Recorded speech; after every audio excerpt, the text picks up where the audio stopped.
सांगड़ खां जान मोहम्मद दबड़ो की रिपोर्ट मुताबिक़ यूसी करकुली के चूंडियल मेंबरनि जो तारुफ़ी इजलास यूसी चेयरमैन नवाब खान बब्बर की सदारत हेठ रुकने बुरड़ा में थियो।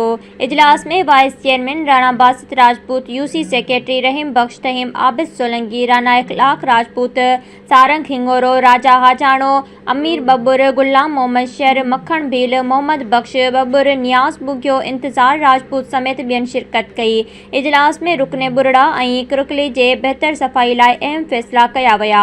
इजलास के खिताब कंदे यूसी चेयरमैन नवाब खान बब्बर चयो त असां मेंबरनि जे सहकार सां यूसी के हिक मिसाली यूसी कंदासीं, छो जो पीपी सदाईं अवाम जी भलाई लाइ कमु कयो आहे ऐं असां ते यूसी जे माण्हुनि जेको एतमाद कयो आहे उन एतमाद ते पूरो लहण जी कोशिश कंदासीं, छो जो असां अवामी माण्हू आहियूं। जॾहिं त इजलास में राणा समीउल्लाह राजपूत ऐं ॿियनि यूसी चेयरमैन नवाब खान बब्बर ऐं वाइस चेयरमैन राणा बासित राजपूत खे अजरकू पाराए मुबारकूं ॾिनियूं।